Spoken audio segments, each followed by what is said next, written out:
একজন serial killer যে কিনা যে কোনো বয়স্ক লোকদের তুলে নিয়ে যায় এবং তাদের মেরে ফেলে, তার পুরো শরীর নিয়ে গবেষণা করে, শেষে তা কেটে কেটে টুকরো করে মাটিতে পুঁতে ফেলে।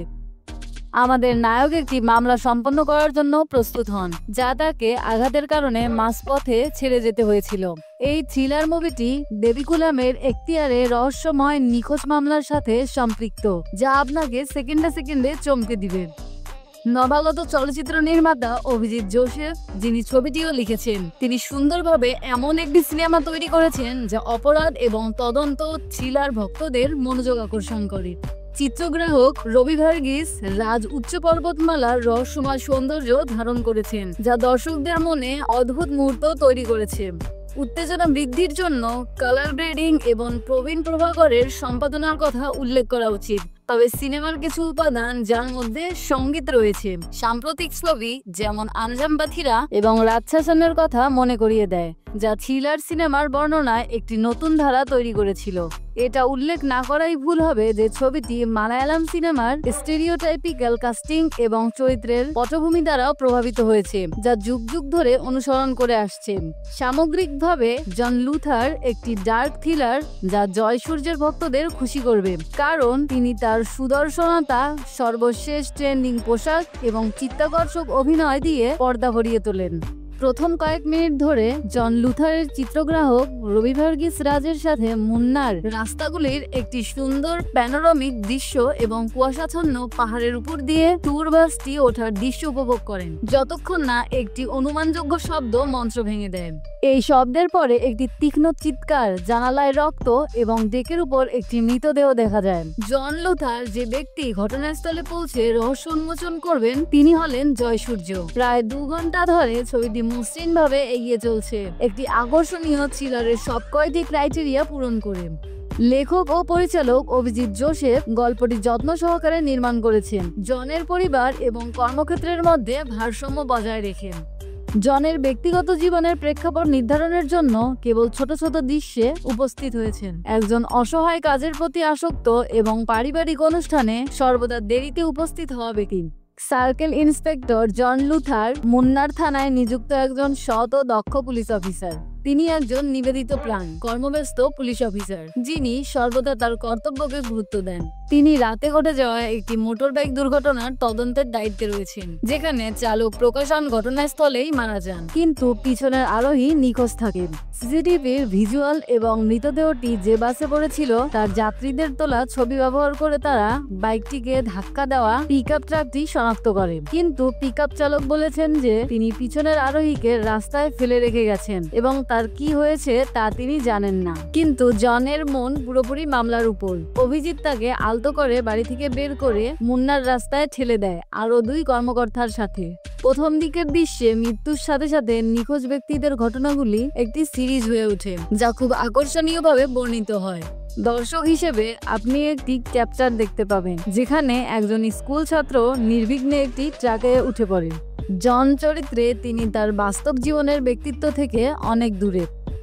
জন লুথার হলেন সেই অভিনেতার বিপরীত যিনি রসিকতা করেন এবং শ্রবণ সমস্যা তাকে কোনোভাবেই পরিবর্তন করে বলে মনে হয় না।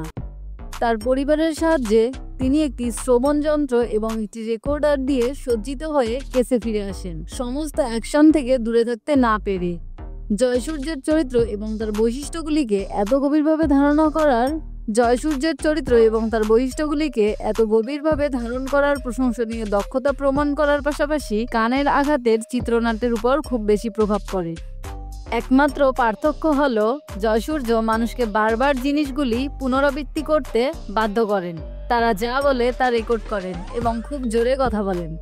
চিত্রনাট্যে এটিও উল্লেখ করা হয়নি যে পুলিশ কিভাবে তীব্র শ্রবণ সমস্যাযুক্ত একজন ব্যক্তিকে মামলায় ফিরিয়ে আনতে দেয়, যা ইতিমধ্যে অনেক তদন্তের অধীনে রয়েছে।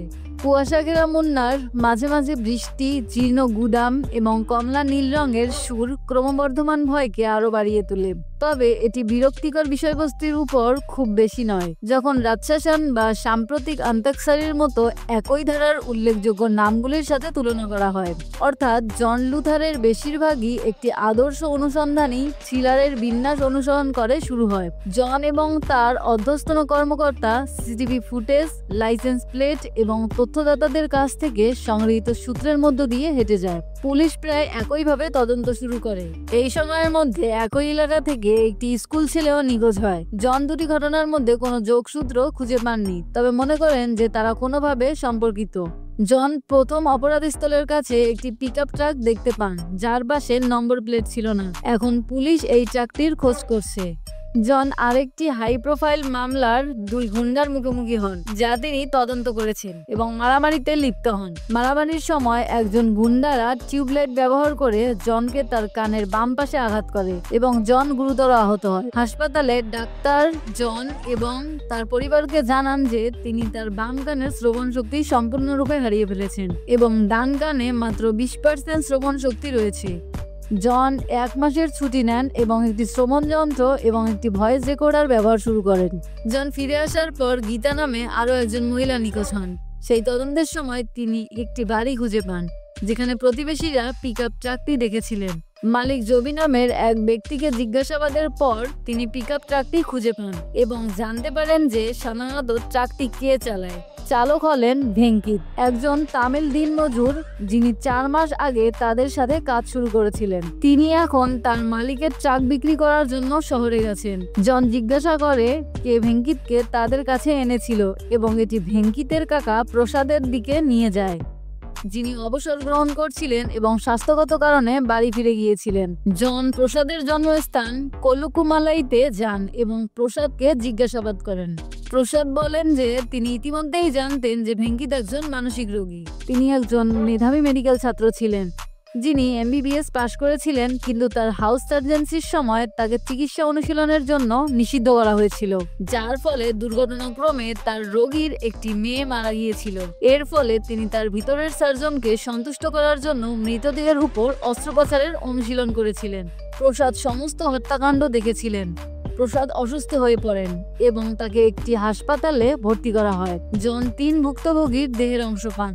মালায়ালাম ভাষার সাম্প্রতিক তদন্ত থ্রিলারগুলির মধ্যে জন লুথার হলেন আঞ্জাম পাথিরা এবং 21 GMS এর পরে তৃতীয়, যেখানে একটি ভয়ঙ্কর দেখতে গাড়ি রয়েছে যেখানে একজন অদৃশ্য চালক ধ্বংসযজ্ঞ চালাচ্ছে।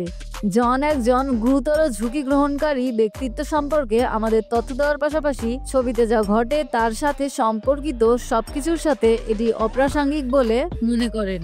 শেষের দিকে যখন খুনের পরিচয় প্রকাশ পায় তখন সিনেমাটি অত্যন্ত সাফল্য পায়। এক চতুর ব্যক্তি পরিচিত কৌশলের মাধ্যমে জন যখন প্রতিপক্ষের মুখোমুখি হন, যে প্রাথমিকভাবে ধারণার চেয়েও বেশি ভয়ঙ্কর বলে মনে হয়, তখন পরিস্থিতি আরো জটিল হয়ে ওঠে।